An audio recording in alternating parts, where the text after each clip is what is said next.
Mateus 6,33, Jesus ele está pregando uma mensagem bastante conhecida, Sermão do Monte, das Bem-aventuranças, e ele vem construindo um pensamento, forma de vida, intenções do reino de Deus para as nossas vidas, nos instruindo, manifestando aquilo que Deus quer que nós vivamos.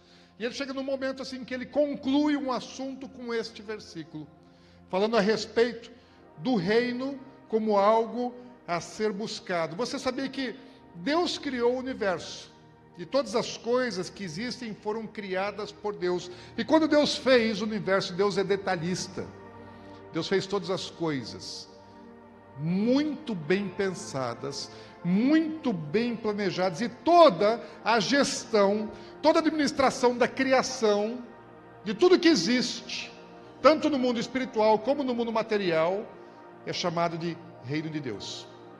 A gestão, o território, o governo de Deus sobre tudo que existe faz parte do seu reino, que é um reino eterno e inabalável. E esse reino, lá no passado, na eternidade passada, ele viveu de uma maneira plena, perfeita, completa.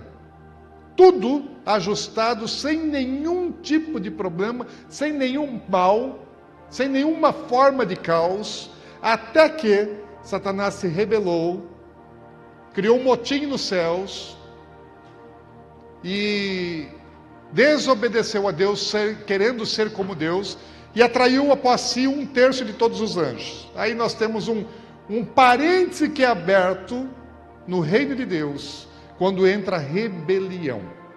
E depois de que houve rebelião nos céus e Satanás foi expulso dos céus com seus anjos, o diabo ele, na terra ele conseguiu fazer com que também a rebelião alcançasse a humanidade. Então, dentro do reino de Deus existe um lapso de tempo, que nós não sabemos determiná-lo quanto, mas diante de toda a eternidade é um tempo curto, é um tempo muito pequeno, onde há uma rebelião contra os planos e projetos de Deus. Mas desde que Satanás desobedeceu, desde que Satanás se rebelou contra Deus, Deus tem um plano, Deus tem um projeto para a restauração de todas as coisas. E o futuro é voltar à originalidade. Tudo era perfeito. E no futuro também todas as coisas serão perfeitas. Hoje nem tudo é perfeito. Hoje nós vivemos um tempo em que muitas coisas estão desorganizadas, desarrumadas. Hoje há maldade, hoje há pecado, hoje há desobediência contra a vontade de Deus. E há criaturas que não adoram a Deus. Mas isso é por um tempo. Quando Jesus ele colocar todas as coisas debaixo dos seus pés, ele fala que ele vai apresentar tudo de volta a Deus, e ele próprio se submete ao Senhor, e toda adoração será devolvida a Deus. Mas para que isso tudo aconteça, existe um plano, um projeto de Deus de restauração de todas as coisas. Israel, a nação de Israel, faz parte desse plano, desse projeto de restauração de Deus de todas as coisas. A morte de Jesus na cruz é parte crucial para a restauração de todas as coisas. Nesse assunto, se você quiser aprender mais, você vai aprender na EPE. Até as lições estão na internet, né? Tem as apostilas, depois a gente vai colocar o material no site da igreja, mas você pode aprender muito mais. No próximo domingo a gente vai voltar com os assuntos também do reino e as etapas do reino de Deus na EPE, que é a nossa escola bíblica que acontece nos domingos de manhã, um discipulado bíblico muito bom. E eu quero te incentivar, porque aquilo que nos edifica, que nos santifica, que nos aperfeiçoa é a palavra. Então, no culto a gente aprende a palavra, mas na escola, domingo de manhã, ela é ministrada com muito mais profundidade, e você vai conseguir absorver e entender muito mais a palavra de Deus de capa a capa. Agora, se Deus ele tem um reino, e ele tem um propósito, ele tem um projeto para esse reino, e é um projeto que está em execução, Deus está caminhando para um determinado lugar com o seu projeto. Sabe que você e eu fazemos parte desse projeto? Glória a Deus! Você e eu fazemos parte desse projeto. Você sabe, aliás, que você só existe por causa desse projeto? É a causa, é a razão da sua existência, é o projeto de Deus. Você é muito bem pensado, muito bem planejado. Você não é fruto do acaso. Você não é uma gravidez indesejada que aconteceu. Você é algo que Deus planejou e desde antes da fundação do mundo. Então existe uma essência para a sua existência. Nós não fomos feitos simplesmente para o existencialismo, para sobrevivermos aqui nessa terra, para conquistarmos algumas coisas, para vencermos nesse mundo. Nós fomos criados por uma causa muito mais nobre do que a gente consegue pensar ou imaginar. Nós somos criados por Deus para manifestar e estabelecer o reino de Deus na terra. O nosso tempo de vida terrena, ele tem um propósito de manifestar e de estabelecer o reino de Deus na terra por todo o tempo que durar as nossas vidas físicas, materiais nesse corpo aqui.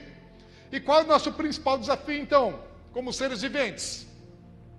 Eu preciso entender esse negócio. Se essa é a essência da minha existência, eu preciso conhecer a minha essência. Como é que eu posso viver sem me conhecer? Eu preciso saber quem eu sou. Nós temos uma identidade. Você tem uma identidade. E a identidade que você tem não é aquela que está registrada na sua carteira de identidade. A sua verdadeira identidade é aquela que Deus, o teu Criador, te deu. E você tem uma identidade em Deus, no reino de Deus. E é isso verdadeiramente quem você é. É aquilo que Deus diz quem você é, e não o que as pessoas dizem o que você é, e nem mesmo aquilo que você pensa que você é. Quando Deus fala com Jeremias, Jeremias fala, não, eu não passo de uma criança. Ele fala, não fale assim, porque eu é quem sei quem é você e para que você existe. Nem você sabe quem é você e não sabe a causa da sua existência. Eu é que sei. Então nós precisamos entender quem nós somos, para que é que nós existimos. Não é por quê, mas para que é que você existe. Para quê? Para que você existe? Qual que é o propósito? Qual é o propósito que você tem que cumprir nessa vida? Qual é o seu papel? Qual é a sua missão? Se Deus te mandou ao mundo, para que é que Deus te mandou no mundo? Isso é o grande desafio do ser humano, descobrir quem ele é, por que ele está aqui, para que ele está aqui, o que é que ele tem que fazer aqui, e para onde é que ele vai depois. Toda a ciência da humanidade tem que estar ligada nisso, porque senão ela está desconectada com a sua existência, com a própria vida. Agora Jesus, ele nos ensina a respeito disso, e Jesus aqui nesse texto, ele está nos dizendo o seguinte, olha, mas busquem o reino de Deus em primeiro lugar. O que Jesus está querendo dizer? O que é buscar? Buscar é você se empenhar em alcançar, em conquistar alguma coisa. Algo que provavelmente seja algo que esteja assim, oculto, distante, ou difícil de acesso, difícil de ser atingido.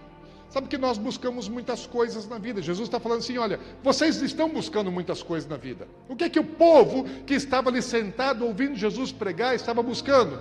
Eles estavam buscando pão, sustento. Muitos ali estavam buscando cura.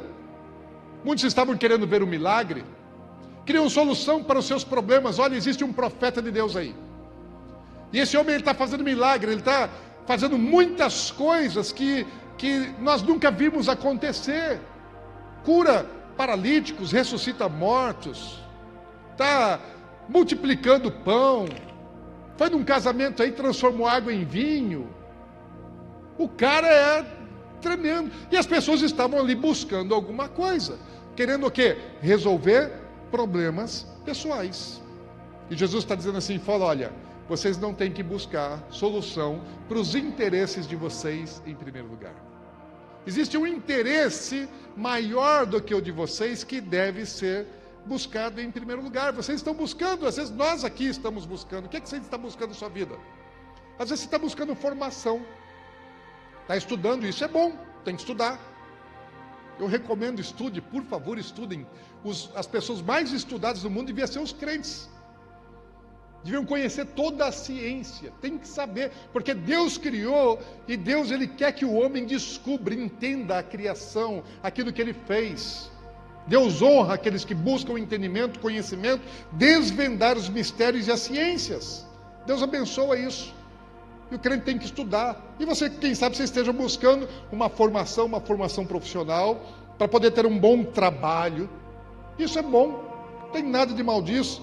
Para poder ter bens materiais, não tem problema você ter bens materiais. Para você ter conforto também, não é pecado ter conforto. Às vezes você está buscando satisfazer necessidades emocionais. Está carente, tadinho, tadinha. Então quer amor, quer ser amado, quer casar. Não vê a hora de aparecer o príncipe encantado montado num cavalo branco. Depois aí chega o rapaz, né, pensa que é o príncipe encantado e só chegou o cavalo. Dá um beijo, vira um sapo. As pessoas estão buscando alguma coisa. Olha, já está, passou do meio-dia, já começou a escurecer e nada, não casei ainda, está todo mundo casando, está solteira, está solteiro. Começa a dar uma preocupação, porque a gente sempre recomenda assim, quando é muito jovem, né? Às vezes tem as moças assim que estão muito novinhas e estão querendo assim já apressadas para casar. E a gente sempre fala assim, espera, calma, espera. Ah, mas eu já passei dos 30. Bom, então desespera.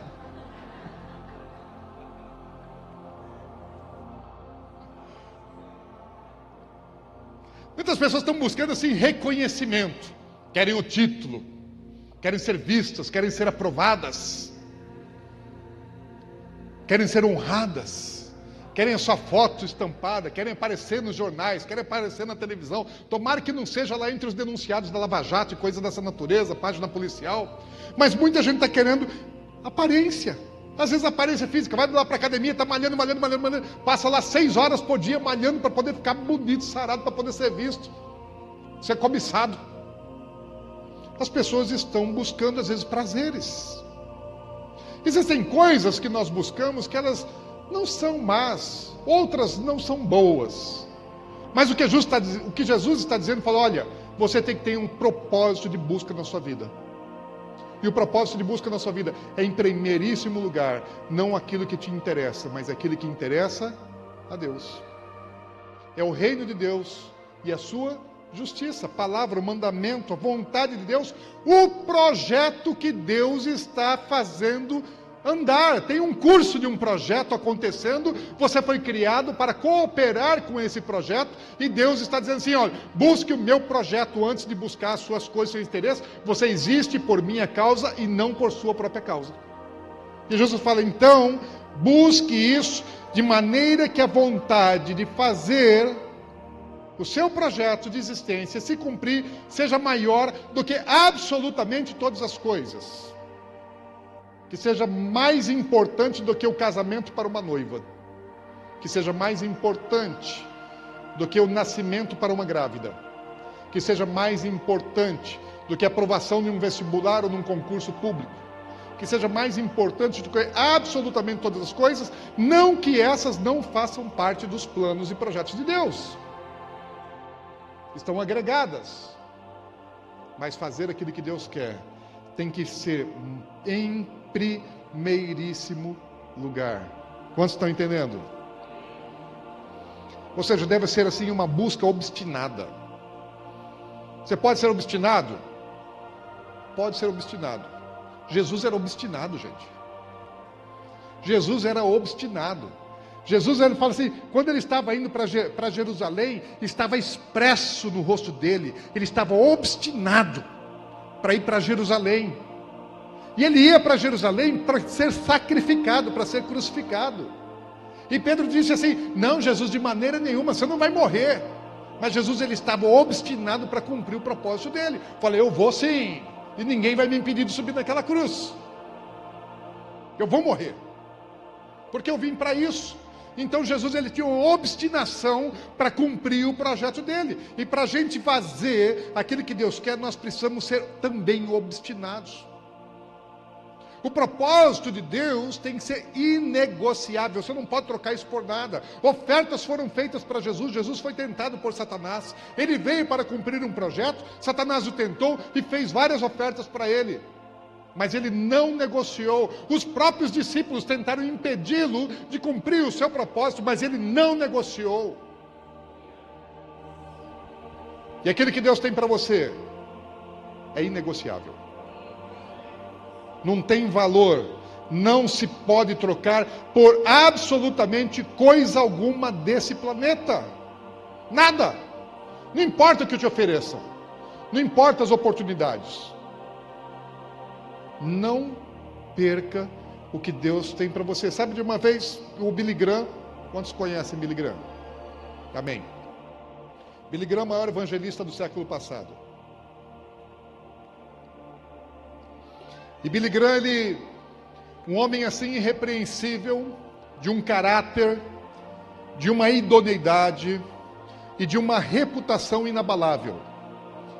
Homem admirado nos Estados Unidos por todos, pelos cristãos, pelos evangélicos, pelos não evangélicos, porque é um homem que representava também muito bem a nação. Por todo mundo, por onde ele ia, milhares e milhares e milhares de pessoas se convertiam nas suas pregações, nas suas cruzadas. Um ministério abençoadíssimo por Deus.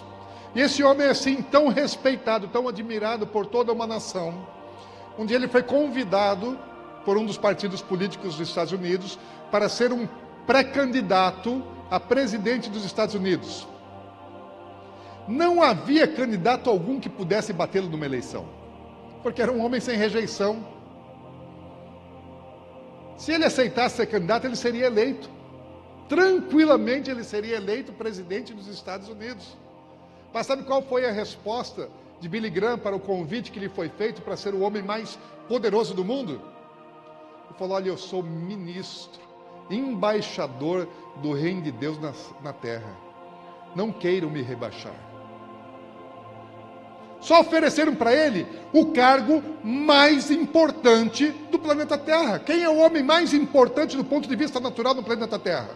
É o presidente da nação mais poderosa. Hoje é Donald Trump. Poderia ter sido Billy Graham. Ele falou: não, eu já estou muito acima disso, não vou ser rebaixado. Porque ele entendia que ele estava cumprindo um propósito. Ele tinha determinação para fazer aquilo que Deus chamou. Agora, se Jesus está dizendo assim, busque o reino de Deus, como é que se busca isso? A Bíblia fala que o reino de Deus ele é tomado porque tem que se esforçar. Nada do que é valioso, precioso, importante te vem facilmente às mãos. Se você tem um negócio, se você está trabalhando, se você conseguiu se formar, você sabe o preço que é isso. Quantas horas de sono, quanta coisa você teve que renunciar para ficar atrás de um livro, estudando, pesquisando, aprendendo. Quantas vezes você teve que repetir algumas coisas, atividades, trabalho, para poder chegar a um nível de qualidade. Quanto tempo e quantas coisas você renunciou para poder conquistar algo que você desejou? Porque buscar é algo que exige bastante esforço. Agora, buscar precisa se esforçar, porque Jesus disse que só se conquista o reino por esforço. Isso é tomado à força. Sem força, você não vai a lugar nenhum. Tem que fazer força. Para alcançar esse lugar, tem que fazer força, e não pouca força. Não vai cair no teu colo de qualquer jeito, porque tudo que é importante tem um preço alto a ser pago. E se você está acostumado a pagar preço por coisas que você quer, pode saber que o reino de Deus vale muito mais do que todas as coisas que você buscou até hoje na sua vida. Então, para buscar o reino de Deus, também existe a maneira certa, tem que ser com esforço. Mas tem a maneira certa, e sabe qual é a maneira certa? Não é a sua. Não é do seu jeitinho. Deus não vai se conformar com a sua maneira de fazer e de ser. Ah, não, mas eu gosto assim, aí eu faço assim, é crente Gabriela, né? Eu nasci assim, eu cresci assim, eu sou sempre assim, você é sempre desse jeito, eu não vou mudar nunca. Não é do seu jeito. Para se alcançar o reino de Deus, é do jeito de Deus. Sabe por quê? Porque é reino e nesse reino existe um rei. E a vontade soberana não é do súdito, a vontade soberana é do rei. E o rei sabe muito bem o que ele quer e o projeto dele já está escrito minuciosamente. Ele fala assim que ele escreveu um livro a respeito da sua vida. E ele escreveu um livro a respeito da sua vida, onde ele colocou todos os dias e todos os momentos, não aquilo que ele sabia que você ia fazer, mas aquilo que ele quer que você faça. É um projeto, é um plano. É a mesma coisa que um projeto de engenharia vai construir um grande prédio, um shopping center. É um projeto detalhado que tem toda a parte elétrica, hidráulica, estrutural, fundamento, acabamento, tem tudo ali. E o projeto tem que ser cumprido à risca. É para ser feito da maneira como foi planejado. Agora, pode alguém ir lá e mudar e não fazer aquilo que está no projeto, na execução? Pode. Na hora de executar, alguém pode mudar e não cumprir o projeto, fazer alguma mudança. Então você tem um projeto que Deus fez. E esse projeto não precisa de mudança, o projeto é perfeito. Agora você é quem executa. Deus te deu um projeto. Ele escreveu um projeto. E sabe, ele colocou dentro do teu DNA espiritual. Do mesmo jeito que você tem um DNA biológico, onde tem todas as características físicas do seu desenvolvimento em todas as suas células.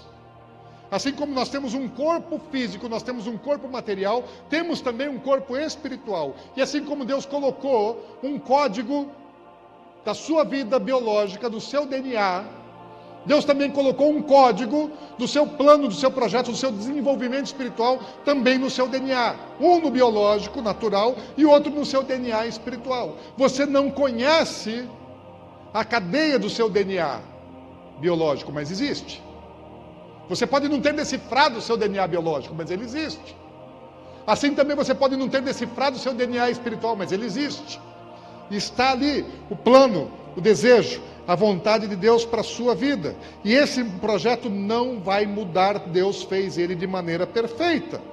Então, não é do seu jeitinho que você vai alcançar o reino de Deus. É do jeito de Deus. O seu jeitinho, sabe o que você tem que fazer com ele? Existe um lugar chamado cruz. E esse é o lugar de a gente colocar o nosso jeitinho, os nossos beicinhos, as nossas vontades. É na cruz. Porque cada um tome a sua cruz e siga-me. Sem tomar a cruz, a gente não vai chegar em lugar nenhum. A nossa decisão, se nós queremos alcançar o reino de Deus, conquistar o reino de Deus, é nos submetermos ao Rei do Reino. Porque Deus, ele trabalha com aqueles que são submissos. Deus não coloca rebeldes nas suas fileiras. Lúcifer foi rebelde. Que Deus o colocou para fora. 1/3 dos anjos se rebelaram e Deus os colocou para fora. Deus não está interessado em contar com rebeldes. Deus quer contar com aqueles que se submetem. O reino de Deus, ele é feito assim, trabalha com submissos. Jesus disse um pouquinho antes, ainda no capítulo 6, quando ele ensina a oração dominical, ele fala assim, olha, como é que nós devemos orar? Primeiro, exaltando o nome de Deus, reconhecendo onde está Deus, que está sobre nós. Quando devemos orar, devemos saber, eu estou orando com o santo. E logo na sequência ele fala assim, olha, o Senhor está aí no céu, não está entronizado? Então, venha o teu reino, venha o teu reino, venha o teu governo, venha o teu senhorio, e faça-se na terra, na minha vida, a tua vontade, do mesmo jeito que ela é feita. Sabe como é que os anjos vivem? Em absoluta submissão. Eles sabem que a vontade de Deus é boa, é agradável, perfeita. Eles não precisam ter vontade, porque a vontade de Deus para eles já é suficiente. Então, melhor eles fazerem a vontade de Deus do que eles terem vontade própria. Os anjos já entenderam isso. Jesus está dizendo assim, olha, sejam como os anjos, sejam espertos, Compreendam isso, os anjos sabem que Deus tem tudo planejado e tudo que Deus tem é perfeito, então é só obedecer, não precisa queimar pestana. Entende o que ele tem e faz, cumpre, que está tudo certo, está tudo muito bom. Então, como eu tenho que obedecer? Do mesmo jeito que os anjos obedecem. Agora Deus, ele tem normas, tem protocolos, tem leis, tem mandamentos, porque o reino ele é uma organização completamente estruturada, tudo tem coisa certa para ser feita. E Deus estabeleceu leis, regras. Por exemplo, as leis da física são leis naturais que Deus estabeleceu. Gravidade. Gravidade é uma lei de Deus. Quem é que fez a lei da gravidade? Não foi o Congresso Nacional. Não foi a Câmara Municipal. Quem fez a lei da gravidade foi Deus. E essa lei você tem que obedecer, não tem jeito, você obedece a lei. Porque se você tentar desafiar essa lei da gravidade, subir num prédio de 20 andares, e falar, eu vou desafiar a lei da gravidade, você vai se esborrachar lá embaixo. Não dá para desobedecer as leis de Deus, porque quando nós desobedecemos as leis de Deus, elas nos quebram. Agora, se as leis naturais existem e nós estamos sujeitos à sua obediência, também existem leis morais, existem leis espirituais, às quais nós devemos nos sujeitar, nos submeter, tanto quanto as naturais, ou até mais, porque aquilo que é espiritual é superior àquilo que é natural. Eu tenho que obedecer cada uma delas. A ciência, na verdade, ela não inventa e ela não cria nada. A ciência, ela só descobre e aprende a lidar com aquilo que Deus fez. Por que precisa desenvolver medicação para tratar de enfermidade? Para cura? Não é uma invenção. É descobrir como é que faz. Como é que se enfrenta um distúrbio natural. Então não é uma invenção, é uma descoberta. Ciência não inventa nada, a ciência só descobre aquilo que Deus inventou, aquilo que Deus fez, e faz a coisa funcionar do jeito que é para ser feita.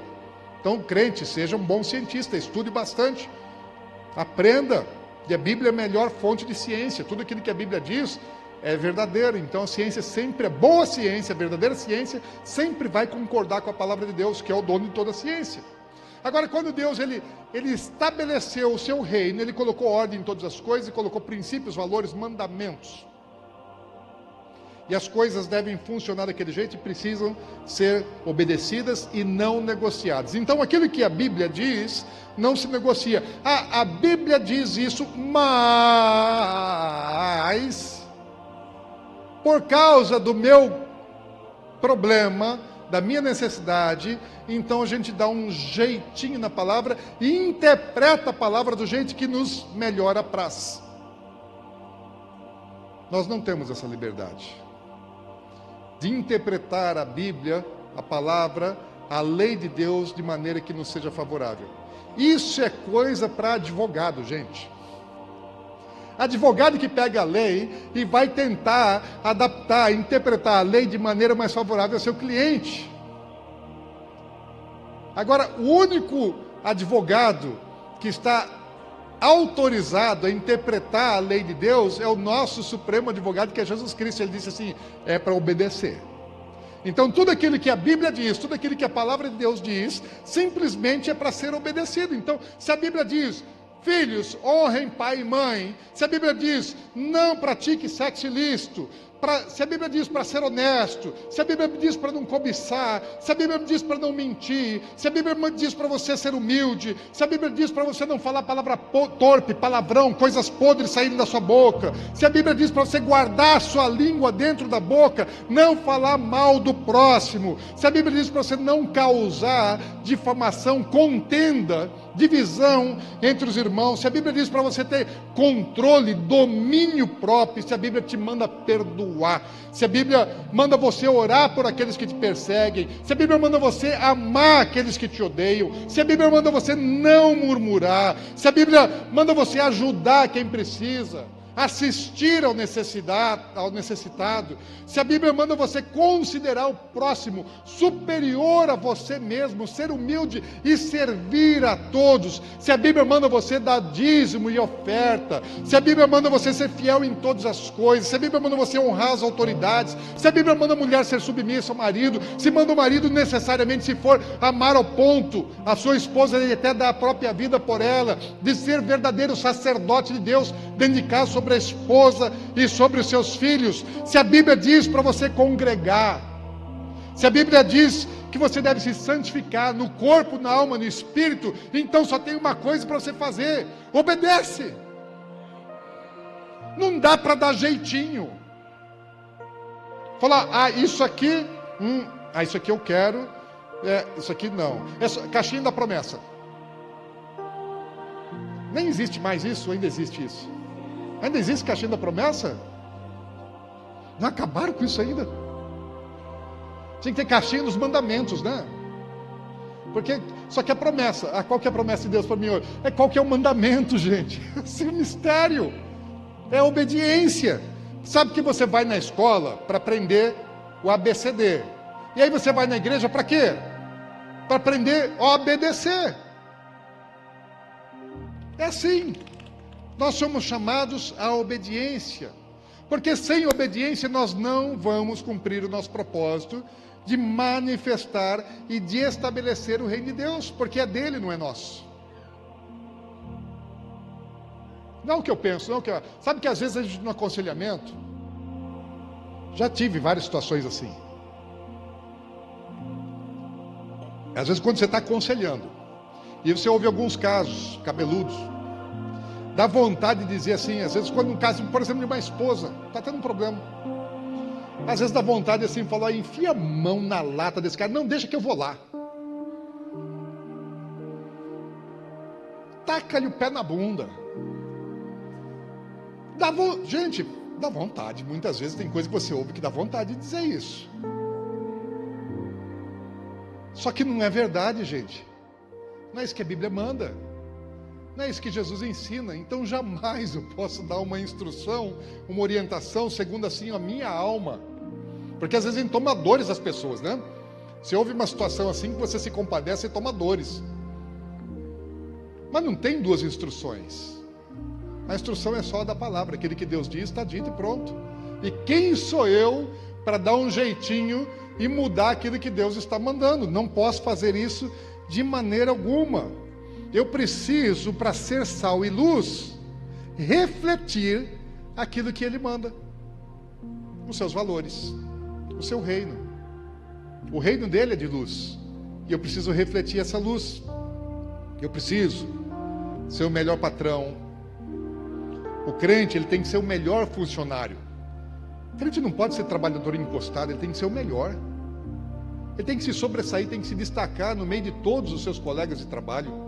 Ele tem que ser melhor, porque ele tem que ser sal, ele tem que ser luz, ele não pode ficar fazendo fuxico no trabalho, tentando passar a perna no outro, ao contrário, é ajudar a promover o outro.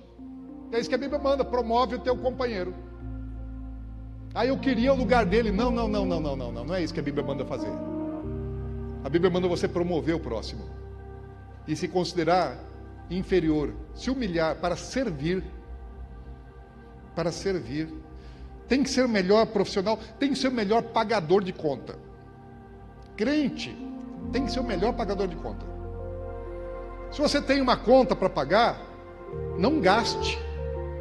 Pague a conta, porque tem aquelas pessoas assim que assim, já estão endividadas. Tem um monte de conta para pagar. Mas daí passou no shopping, viu uma bolsa, não, bolsa daí a gente vai dizer que é mulher que faz isso, né? Viu uma blusa, pronto. Uma calça, um sapato. Homem usa sapato, mulher usa sapato. Então passou no shopping, viu uma calça, viu um sapato, né? Tem uma conta para pagar, está devendo alguém, mas deu vontade de consumir, vai lá e consome sem pagar. Troca de carro quando está devendo os outros. Está certo isso? Está sendo sal e luz? Está cumprindo os mandamentos? Está honrando seus compromissos? Muitas vezes está dando mau testemunho. Crente não pode assim ser envergonhado nunca, gente. Se esconder de cobrador nunca. Existem, lógico, situações que as pessoas passam na vida que podem acontecer, e às vezes até por tratamento de Deus, que é para a pessoa baixar a bola, se humilhar mesmo. Deus às vezes precisa dar uma quebrada nas pessoas para elas saberem que não são nada, que não são ninguém. Não estou falando desses casos, que são casos fortuitos. Mas aqueles que usam às vezes de má fé, não pode, crente não pode. Crente tem que ser melhor marido, tem que ser melhor pai, tem que ser melhor filho. Crente tem que ser melhor, gente. Tem que ser melhor, porque Jesus é melhor e Deus é melhor, o reino de Deus é melhor. Então nós precisamos ser melhores do que o mundo todo.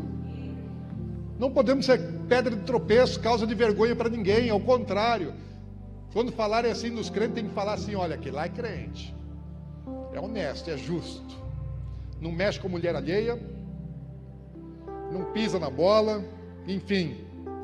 Agora, entenda uma coisa: o reino de Deus não é igreja. O reino de Deus não é igreja. Se você acha que o reino de Deus é igreja, você está completamente equivocado, porque o reino de Deus é todo o universo. A igreja é uma parte do reino. Trabalho público faz parte do reino de Deus. Saúde, segurança, educação fazem parte do reino de Deus. Cultivo, construção faz parte do reino de Deus. Tudo faz parte do reino de Deus. Deus ele tem a gestão, a administração sobre todo o universo. Quando Deus colocou Adão no mundo, ele mandou governar a terra. Não falou assim: vai ser pastor. Vocês viram lá Deus falar para Adão ser pastor? Vai ser missionário, vai pregar o evangelho. Não, falou assim: vai governar, vai administrar o quê? Tudo. Todas as coisas fazem parte do reino de Deus. Então, produzir alimento, agricultura, pecuária, indústria alimentícia faz parte do reino de Deus. Uai, imagine se todo mundo for só pregar o evangelho, quem é que vai comer o quê? Se todo mundo ficar só pregando o evangelho, ninguém vai plantar, ninguém vai colher, ninguém vai comer, não vai ter para quem pregar, vai morrer todo mundo de fome. Ou então, se não tiver quem construa, tem que ter construtor, gente. Onde é que a gente vai morar? Onde é que a gente vai se reunir? Se não tiver pedreiro, se não tiver engenheiro. Precisa dessas coisas todas. Ou então, quando você tem problema de saúde, tudo bem, nós vamos orar, mas às vezes a nossa fé é tão pequena, né? Que a nossa oração não resolve. E aí você precisa do quê? Precisa do médico, precisa do hospital.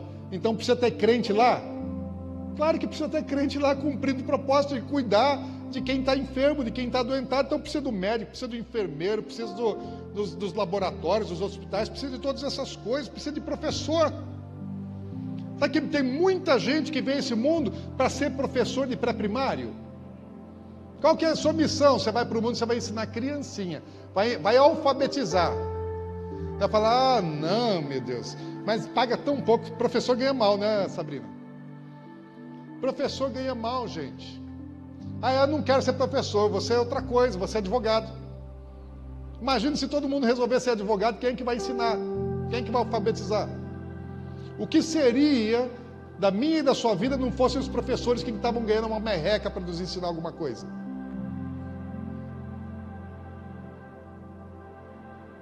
Quem aqui teve mais de 10 professores na vida? Todo mundo aqui tem mais de 100 professores na vida. E se esses não quisessem ser professores porque se paga mal? Então Deus chama gente que é para ser da área de ensino, governantes, administradores públicos. É preciso, funcionário público, é preciso ter polícia, gente. Infelizmente é necessário, tem que ter polícia, tem que ter segurança. E tem gente que vem ao mundo para ser segurança, vai aprender a atirar, vai ter boa pontaria, vai aprender a algemar, vai aprender a dar golpe, imobilizar, e está lá trabalhando pelo reino de Deus. Esse está conquistando a força mesmo,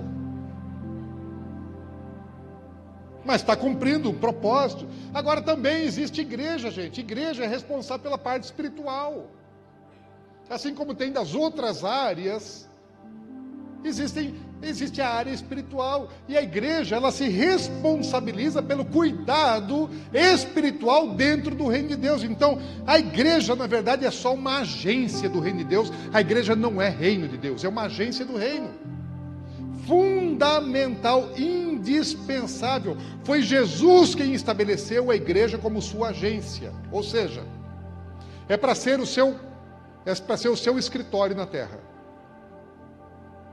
Então Jesus tem lá a obra, né? Tem um campo que está sendo feito toda a obra lá, tem o parque, né? Onde está todas as coisas sendo feitas ali, mas tem um escritório que tem que sair instrução, orientação, direção para todas as coisas. E ele estabeleceu a igreja que tem que influenciar, a igreja que tem que ser sal, a igreja que tem que ser luz, a igreja que tem que dar direção para o mundo. Então esse é o papel. Ela não é o reino, mas é uma agência de comunicação dos planos da vontade de Deus. Quando essa agência está mal, o mundo todo fica mal. Vocês estão imaginando como é que está ruim a igreja, né? Porque o mundo está feio. E o mundo está feio porque a igreja também está feia. Porque não está cumprindo muito bem o seu papel. Agora, eu e você, todos nós, para cumprirmos o propósito e buscarmos o reino de Deus, nós precisamos estar cooperando com uma igreja. Precisa estar ligado. Porque se ela é agência, então eu preciso estar ligado nessa agência. Como é que eu me conecto com o reino? Através da agência. Jesus fala que a igreja é o corpo dele na terra. Ele estabeleceu isso. E não tem como a gente mudar. A igreja não é do pastor, a igreja é de Jesus. Tem gente que não gosta de igreja, porque não gosta do pastor às vezes. Ou porque não gosta das pessoas. Mas a igreja não é das pessoas e nem é da liderança. E com todos os seus defeitos, ela pertence a Jesus e ele não abriu mão. E ele não substituiu, não arrumou outra forma para subir em lugar o papel da igreja. Então, se eu não me envolver com a igreja, eu não cumpro o meu propósito. É necessário que de alguma maneira você se envolva. Alguns em maior e outros em menor medida. Mas todos precisam estar ligados e envolvidos. Às vezes muitas pessoas acham assim, mas eu não tenho tempo para me envolver. Talvez porque o tempo já esteja todo ocupado com as coisas que não deveriam ser em primeiro lugar. Talvez não esteja conseguindo colocar o buscar o reino em primeiro lugar. Tem outras coisas que já roubaram o primeiro lugar. E aí aquilo que sobrar eu vou tentar dar para Deus, e às vezes acaba não sobrando coisa alguma, quem sabe o domingo, né, ou sábado à noite, para poder ir no culto. O reino de Deus tem que ser mais importante do que tudo. Que a sua família, que os seus bens, que o seu trabalho, que o seu corpo, que absolutamente todas as coisas. E a igreja precisa entender isso. Nós precisamos compreender isso. Não é igreja, gente. A igreja é agência, mas o reino tem que ser mais importante. E eu vou me conectar, e eu vou servir, e eu vou edificar o reino através da igreja, porque é o canal que Deus estabeleceu. Agora, cada um, eu e você, temos um chamado específico e devemos servir naquilo que nós fomos chamados. Paulo diz assim lá em Romanos 12:4. Romanos 12:4.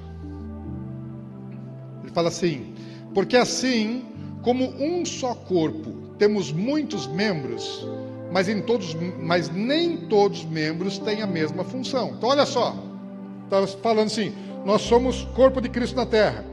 Então você tem uma perna, você tem outra perna, você tem pé, tem dedos, tem joelho, tem canela. Canela aqui, né? Que é panturrilha. Vocês estão vendo que é assim que eu sou ótimo de anatomia, né? Aqui tem barriga.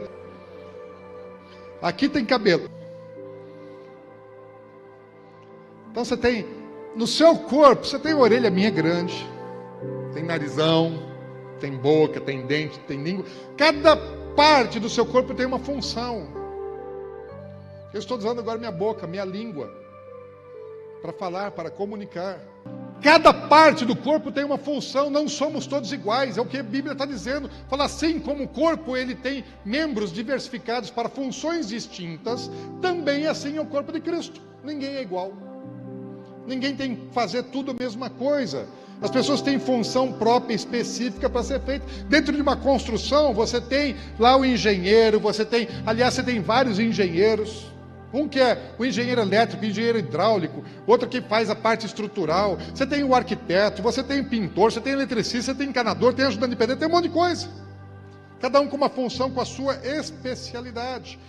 E Deus coloca os membros no corpo conforme lhe aprouve. Lá ainda em 1 Coríntios, no capítulo 12, versículo 18, ele fala assim, olha: mas Deus dispôs os membros, colocando cada um deles no corpo como lhe aprouve.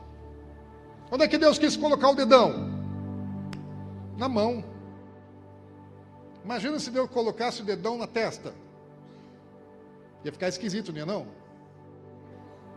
Então ele sabe onde que ele põe. Mas às vezes tem gente que se fala, olha, eu queria ser olho. Eu não queria ser nariz, eu queria ser olho, e de preferência azul. Por quê? Porque é mais bonito, né? O que é mais bonito, o olho ou o nariz?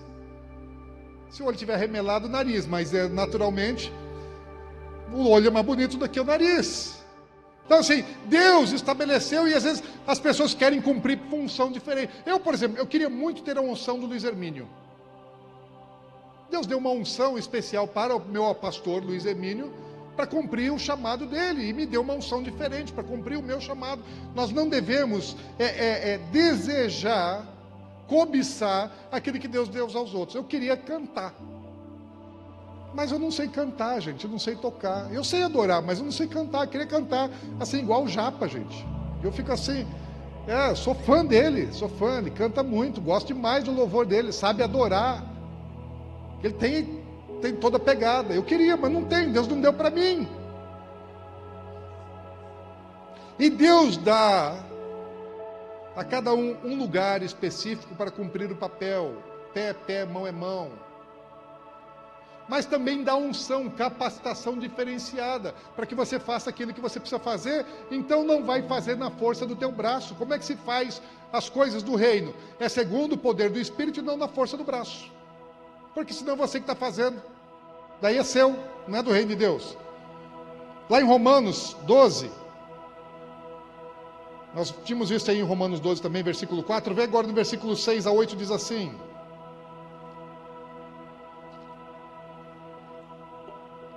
tendo, porém, diferentes dons, segundo a graça que nos foi dada, se profecia, seja segundo a porção da fé. Eu queria ser profeta igual o Bertelli. Ana Paula já não queria, porque o Bertelli é doido demais. Ela não ia aguentar. Eu amo o Bertelli, gente. Amo o Bertelli. Homem de Deus. Queria ser profeta igual ele, mas Deus me deu uma mensagem profética, mas não me deu o dom, o ofício profético igual dele. Ela fala assim, olha, esse ministério é diácono. Diaconia. Ministério aqui é diaconia. Que servem em todas as coisas. Então dedique-se no ministério, no diaconia. O que ensina, esmere-se em fazê-lo. O que exorta, faça-o com dedicação. O que contribui, sabia que até contribuição é dom? Que dom bom, né? Para o cara exercer o dom de contribuição, o que Deus tem que dar para ele? Dinheiro. Dá bastante dinheiro para ele. Para quê? Para ele exercer o dom de contribuição. É dom. O que contribui com liberalidade, faz assim, mão aberta, não retém não. E o que preside com diligência, e quem exerce misericórdia com alegria, cuidado do necessitado, do pobre, da viúva, do órfão, do morador de rua, ir lá dar banho no morador de rua, servir a comida para ele, exercício da misericórdia. Então cada um recebe. Todo mundo tem o dom para ir lá cuidar do morador de rua? Não. Tem gente que não é chamado para isso e não é obrigado a ir. Não é que quem vai lá é melhor do que quem não vai. Não é porque o Plínio e a Cris cuidam das crianças que eles são melhores do que aqueles que não cuidam. Porque existem outras funções que outros estão fazendo e eles não vão fazer. E o reino, ele é completo. E cada um tem o seu papel e cada um recebe o dom necessário para isso. E todos os dons, preste atenção, têm um só propósito. Todos os dons. Eles convergem para um só propósito. Todo chamado, todo o corpo, porque o corpo ele é diferente e ele não caminha cada um para um lado. O corpo caminha para um só lado, para o lado onde a cabeça determina, e a cabeça é Cristo. E a liderança precisa ouvir a Cristo para poder saber qual a direção, para não levar o corpo para o lugar errado, que é isso que muitas vezes acontece. E onde que tem que caminhar o corpo? Efésios 4, 11, 12, diz assim.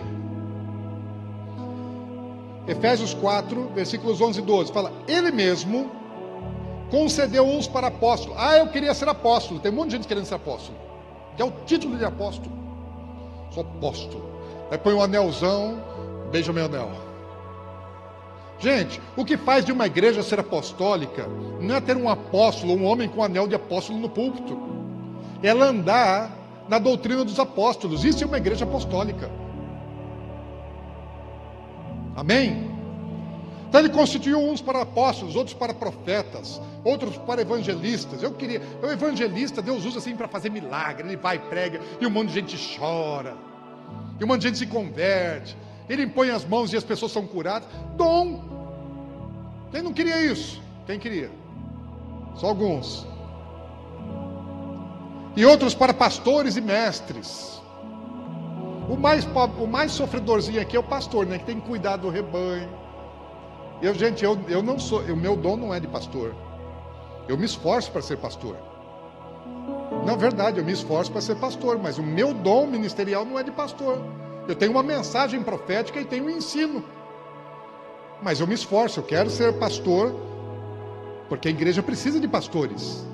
Mas muitos de vocês aí são pastores, estão sentados muito mais do que eu. Tem muito mais pastor sentado aí do que aqui no púlpito, que é do cuidado do rebanho. Versículo 12. Para que ele elegeu, para que ele escolheu e ungiu pessoas para esses dons ministeriais? Com a vista ao aperfeiçoamento dos santos, para o desempenho do seu serviço, para a edificação do corpo de Cristo. Para que serve o apóstolo? Para a edificação do corpo de Cristo. Para que serve o profeta? Para a edificação do corpo de Cristo. Para que serve o evangelista? Para a edificação do corpo de Cristo. Para que serve o pastor? Para a edificação do corpo de Cristo. Para que serve o mestre? Para a edificação do corpo de Cristo. Todos somos chamados para a edificação do corpo de Cristo, cada um na sua maneira. Agora, sabe de uma coisa? Um segredo importante que eu tenho descoberto na experiência. O reino de Deus, ele é feito ele é estabelecido, manifestado através de filhos e servos. Quem que promove o reino de Deus? Filhos e servos. Porque às vezes na igreja, o que você tem na igreja? Tem voluntários. Quando foi que Jesus chamou voluntários? Quem pode ser voluntário para tal coisa?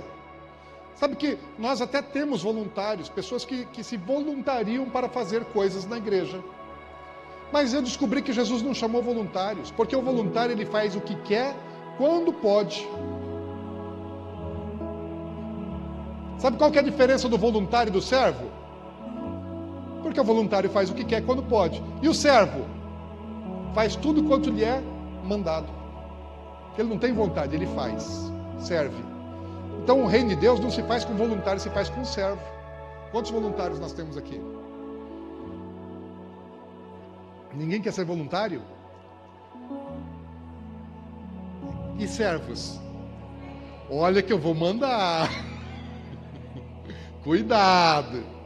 E também, né, o reino, a igreja, às vezes a igreja tem funcionários. Tem funcionário registrado, contratado. E sabe que o servo pode ser registrado? Pode. Até pode. Mas não por ser voluntário. Né? Então, a igreja às vezes tem funcionário. Mas o reino de Deus, Jesus não chamou funcionário, assim como não chamou voluntário, chamou servos. Agora, qual que é a diferença? Porque não faz com um trabalhador funcionário, faz com filho. Qual que é a diferença do filho e do funcionário?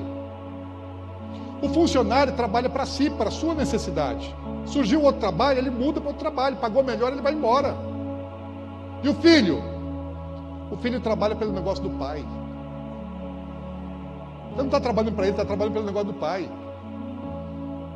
Jesus trabalhava pelo negócio do pai. O tempo todo ele trabalhou pelo negócio do pai. Porque ele está avisando também a herança, ele é herdeiro. É dele, é dele. É dele, está trabalhando para alguma coisa que é dele. Funcionário trabalha para algo que é de outro. O filho trabalha para aquilo que é dele. Então o reino de Deus não se faz nem com funcionário e nem com voluntário. O reino de Deus se faz com servos e com filhos. Pode um filho estar registrado, trabalhando, tendo sustento na casa do pai? Pode, claro que pode.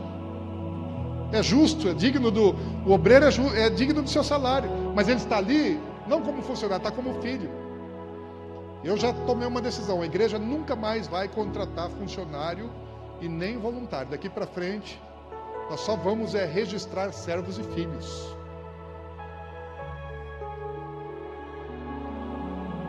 E com certeza funciona melhor. E também assim, olha, voluntário, nós agradecemos todo mundo que serviu como voluntário, que ajudou como voluntário, mas nós não queremos mais voluntário. Nós só queremos servos, porque o servo sabe o que ele está fazendo. Daí ele faz isso muito, muito, muito, muito melhor. Agora, quem não colocar, já vou concluir. Entenda uma coisa que é crucial.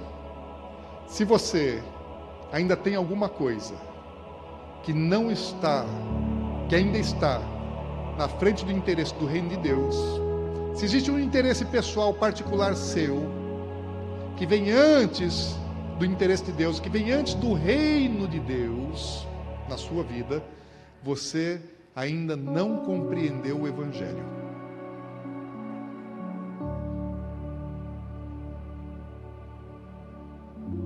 E você precisa entender o Evangelho. Ou o reino de Deus está em primeiro lugar, ou você ainda não está dentro. Você pode estar na beirada, simpatizando com aquilo, gostando daquilo e pensando estar dentro, mas pode se decepcionar depois descobrindo que nunca esteve dentro, que esteve sempre à porta, que esteve sempre à beirada, mas nunca fez parte do reino. Porque no reino só estão os filhos e servos, e no reino só estão aqueles que o colocam em primeiríssimo lugar. Se o seu relacionamento, se o seu trabalho, se o seu dinheiro, se a sua vaidade, se qualquer outra coisa na sua vida vem antes do interesse de Deus, você ainda não entrou no reino, ainda está à beirada. Agora eu entendo, é um processo. Porque nós não entramos, não nos colocamos no núcleo, no centro de uma vez. A gente entra pela porta, pela beirada, começa pela beirada, mas você não pode ficar à porta, tem que entrar. E avançar, e prosseguir. Ninguém começa desenvolvendo seu potencial máximo em coisa alguma, mas é necessário primeiramente decidir, o reino de Deus vai ser o primeiro lugar da minha vida. Tem que tomar a decisão, tem que dar o passo, tem que se determinar e tem que se tornar obstinado. Obstinado. Tem que deixar Deus te moldar segundo aquilo que Ele quer. Agora tem uma boa notícia para você, para concluir. Existem benefícios maravilhosos para quem toma essa decisão. Existem benefícios maravilhosos. Você pode resistir. Você pode falar, ah não, eu não quero. Tem que abrir mão de todas as minhas vontades, todos os meus desejos, todos os meus planos, para cumprir um plano que Deus fez para mim. Não, meu livre-arbítrio. Não, você continua tendo seu livre-arbítrio, você pode escolher. Aliás, a Bíblia diz assim, quando ele fala assim, que Deus é quem dispõe os membros do corpo conforme lhe aprouve, você não tem direito, na verdade, nem de escolher a igreja que você congrega. Quem tem que escolher a igreja onde você vai congregar é Deus. Tem muita gente que está congregando no lugar errado, por causa de rebeldia.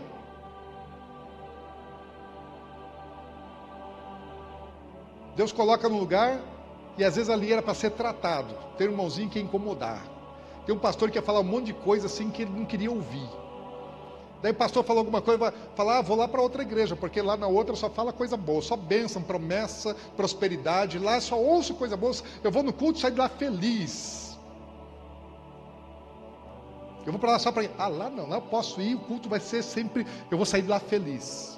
Fala, gente, culto avivado, como diz meu pastor Luiz Hermínio, não é quando a tampa voa, é quando o fundo some.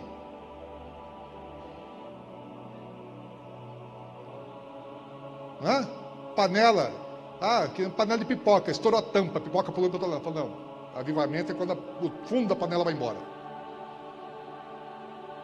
Culto avivado não é aquele que você sai rindo, alegre, feliz, pulando, regozijando. Às vezes porque o Espírito Santo vem e traz alegria também. O reino de Deus é justiça, paz e alegria. Mas às vezes o culto mais avivado é aquele que você sai assim, cabisbaixo. Eu falei, preciso mudar. Isso é avivamento. Agora, quando você entende, e você entra por isso, aí você tem muitos benefícios. Quais benefícios? Olha só.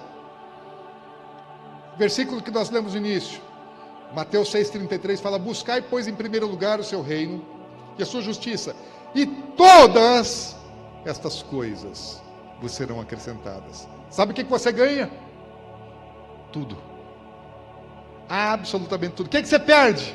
Você vai perder um monte de coisa, mas você ganha tudo aquilo que Deus tem para você. Você vai perder as coisas do mundo, mas você vai ganhar as coisas que Deus tem para você. Deus cuida de todas as coisas da tua vida. Sabe que quando você faz a vontade de Deus, Deus cuida da sua família, Deus te abençoa para que você seja abençoador. Você é para ser canal de bênção. Como é que você vai abençoar se você não for abençoado? Como é que o cara vai ser investidor no reino, contribuinte no reino, se Deus não dá dinheiro para ele? Então como é que você é canal de bênção se você não é uma bênção? Por isso Deus, quando chamou Abraão para que todas as nações, todas as famílias da terra fossem abençoadas através da descendência dele, ele falou, sê tu uma bênção. Deus, eu vou te abençoar. Para quê? Só pelo prazer de abençoar Abraão? Não, para que ele fosse bênção.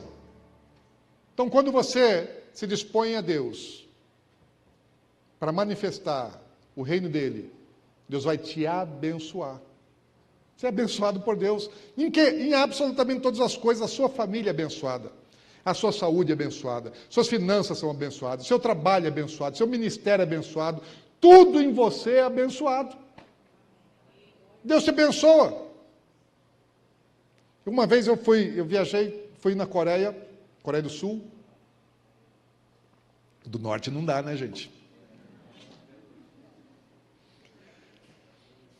E eu estava nós fomos para um congresso, né, 3.000 pastores do mundo todo, 70 pastores do Brasil, e aí quando nós chegamos no aeroporto, tinha lá assim uma pessoa nos aguardando, tinha mais de uma pessoa, né? Eram 2 ônibus nos aguardando, e aí tinha um coordenador daquela equipe de recepção. E o cara só falava coreano, mas assim, um cara distinto, bem arrumado. Então você vê assim, que ele era o coordenador de toda a equipe. Então, era uma pessoa diferente. Ele não estava pegando a mão na massa assim, mas ele estava liderando o grupo. E aí, isso, quando chegamos lá, era um final de tarde, fomos conduzidos à igreja, ao alojamento, jantar, essas coisas, e o cara está lá. Daí, quando a gente vai para o café da manhã, quem está lá no refeitório nos recepcionando e coordenando as equipes? O mesmo cara. Daí, na hora do almoço, está lá o cara de novo. Daí, no jantar, está lá o cara de novo. E várias vezes a gente via a mesma pessoa, e você via assim que ele era uma pessoa distinta. Depois nós acabamos sabendo assim, alguém perguntou quem ele era, porque ele não era um pastor na igreja. Quem é ele? O que ele faz?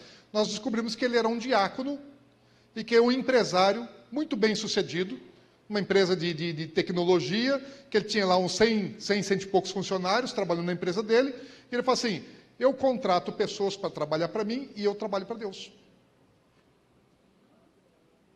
Ele deixou o negócio dele, ele deixa a empresa dele na mão de funcionários e fala, eu contrato funcionários para eu poder trabalhar para Deus. Pensa se o cara prospera. Pensa se o cara não é abençoado. Eu vou servir na casa de Deus e os outros vão servir na minha casa. E Deus abençoa a gente. Muitíssimo, o cara entendeu. Agora nós temos recompensas, tanto no nosso tempo como no futuro. Quando Pedro perguntou para Jesus, falou assim, ó, lá em Marcos 10, 28, falou, Senhor, eis que nós deixamos todas as coisas e te seguimos. Daí tornou Jesus, em verdade vos digo que ninguém há que tenha deixado casa, irmãos, irmãs, irmã, mãe, pai, filhos, ou campos, propriedades, por amor de mim e por amor do Evangelho, que não receba, presta atenção, já no presente, o cêntuplo, em casas, irmãos, irmãs, mães, filhos, campos, com perseguições. E no mundo por vir, a vida eterna. Que tal? Gente, olha quantas pessoas eu ganhei na minha vida. Todos vocês. E estou ganhando cada vez mais amigos, irmãos, pessoas importantes que hoje fazem diferença na minha vida, pessoas que eu aprendi a admirar, a amar. Vocês são bênção para mim. Então a palavra se cumpre. A palavra se cumpre. Nós ganhamos. Eu tive que renunciar. Eu renunciei muitos amigos. Eu renunciei muitos relacionamentos sociais para poder ir para o ministério, para poder cumprir o reino. Ana Paula, na época, assim, ela até reclamava. Tinha saudades das nossas amizades, dos relacionamentos, dos compromissos sociais, que a gente tinha bastante. E era bom. E era bom. Não estou reclamando, era bom, era muito bom. Sinto saudades muitas vezes. Mas Deus nos deu muito mais. Deus nos deu muito mais. E aí está assim, dizendo que na eternidade a gente não tem ideia do que Deus tem reservado para a gente. O coração não sentiu, olhos não viram, ouvido não ouviu. Nós não sabemos o que tem reservado. Então se envolva com o reino e deixa que Deus vai cuidar de todas as coisas. Sabe que lá no capítulo 25 de Mateus, tem Mateus 25, nosso projeto, que vem de lá. Mas no versículo 20 e 21, Jesus fala assim, ó. Então aproximando-se o que recebera 5 talentos, entregou outros 5, dizendo, Senhor, confiaste-me 5 talentos. Eis aqui outros 5 talentos que ganhei. Aí disse-lhe o Senhor, muito bem, servo bom e fiel, foste fiel no pouco, sobre o muito te colocarei. Entra no gozo do teu Senhor. Cadê o louvor? Vem para cá o pessoal do louvor. Sabe de uma coisa? Jesus disse assim, muito bem, servo, não voluntário, servo, bom e fiel. Fiel sabe o que é? Que cumpriu. Recebeu uma missão e foi fiel à sua missão, cumpriu a sua missão. Fala, muito bom, você me serviu. Você não fez o que você quis, você foi servo. Me serviu. Não fez a sua vontade, fez a minha vontade. E cumpriu a missão que eu te dei. Agora sabe uma coisa? Sobre o pouco. Tudo que você fez, por mais que tenha sido, você se dedicou a sua vida inteira. Jesus fala, é pouco. O que você fez é muito pouco. Por que é pouco? Por causa daquilo que eu tenho para você. Sobre o pouco, fosse fiel. Sobre o muito, te colocarei. Agora, o que é muito para Jesus? O que é muito para Jesus? O quanto é muito para Jesus? Sabe de uma coisa? Com toda sinceridade, para a glória do Senhor, eu tenho procurado viver cada um dos meus dias por causa desse dia. Tudo que eu desejo, tudo que eu quero, a única coisa que eu quero na minha vida, a única coisa, absolutamente a única coisa que eu quero na minha vida, é estar diante de Jesus e ouvir Jesus declarar essas palavras para mim. Me chamar de servo. E dizer, Dinho, você foi meu servo. E você foi fiel à missão que eu te confiei. Tudo que você fez foi muito pouco, mas suficiente para que eu te coloque agora sobre muito. Eu poderia ter outros sonhos, outros projetos. Tive oportunidades, muitas na vida. Mas eu entendi assim que Paulo, ele chegou no momento da vida dele que ele falou assim, eu considero tudo por esterco. Tudo é esterco. Paulo fala as coisas dessa vida. E olha que Paulo tinha muitas coisas. Tinha reputação, tinha um nome, tinha dinheiro, tinha profissão. Paulo tinha muitas coisas. Ele falou, olha, eu considerei tudo por esterco, para alcançar algo que não é aqui. E eu queria muito te incentivar. Busca, em primeiro lugar, o reino de Deus. Em primeiríssimo lugar. Eu sei que você tem coisas importantes, eu não estou menosprezando, desvalorizando as coisas que você tem como projeto, propósito. E às vezes foi Deus quem colocou. mas julgue você mesmo se isso é o reino de Deus ou se é o seu próprio reino. Se essa é a vontade de Deus ou se é a sua própria vontade. Atrás do que você está correndo? Eu resolvi correr atrás de uma só coisa: de obedecer. Eu não preciso mais decidir. Eu já decidi. Eu não preciso mais fazer escolhas. Eu já escolhi. Eu já escolhi não ter escolha. Eu já escolhi não ter vontade. Eu já escolhi só obedecer. Só por uma coisa.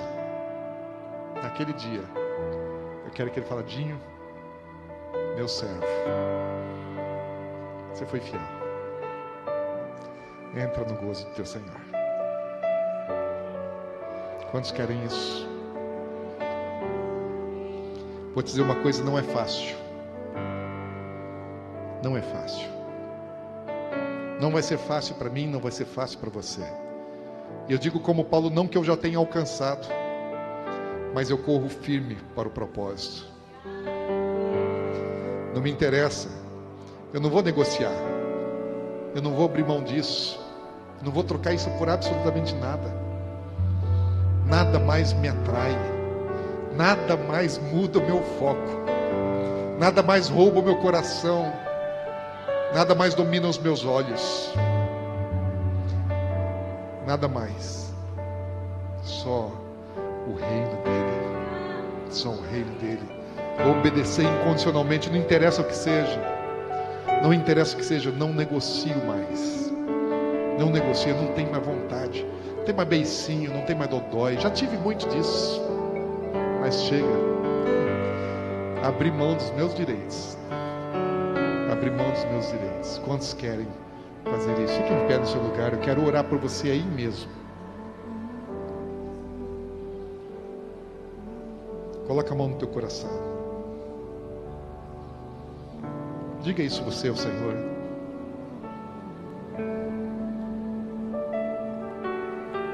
Julgue você mesmo.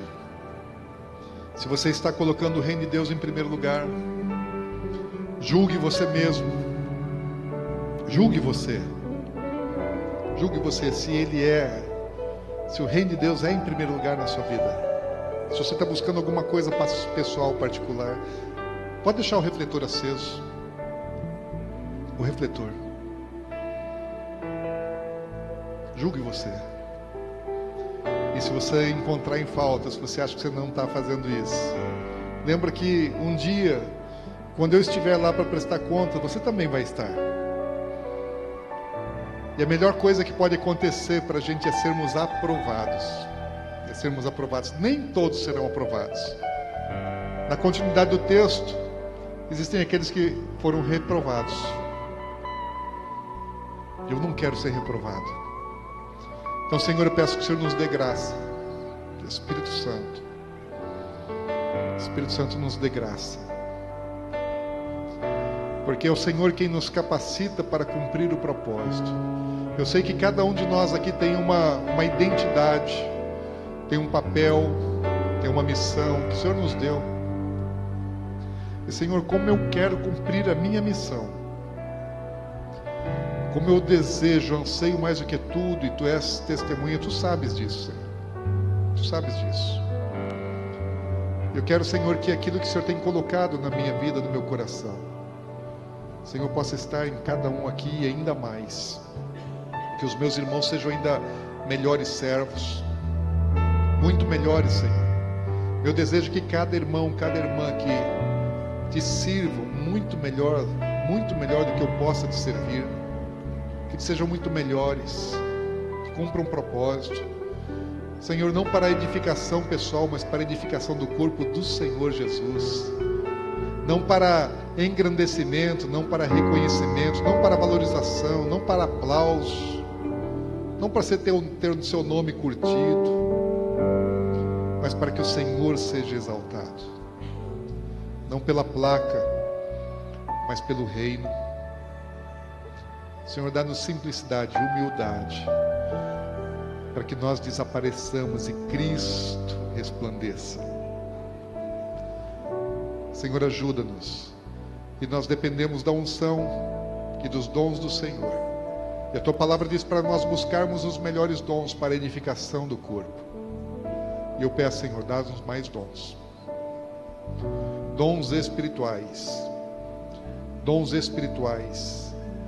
Dons que vão nos tornar não mais místicos, mas que vão nos tornar melhores servos, mais funcionais do corpo.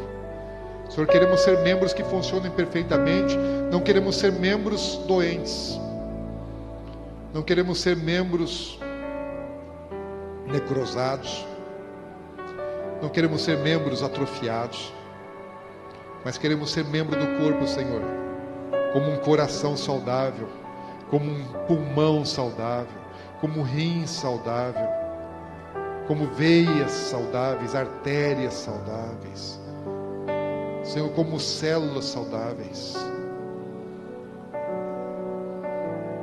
para cumprirmos bem o nosso papel de edificação do Teu corpo na terra e trazermos o Teu reino na terra do jeito que Ele é nos céus, e é através da obediência à Tua palavra que nós faremos isso. Então, Senhor, que venha o Teu reino, que venha o Teu reino, que venha o Teu reino, que venha o Teu reino, que venha o Teu reino, que venha o Teu reino, que venha o Teu reino, que venha o Teu reino, que venha o Teu reino, que venha o Teu reino, que venha o Teu reino, que venha o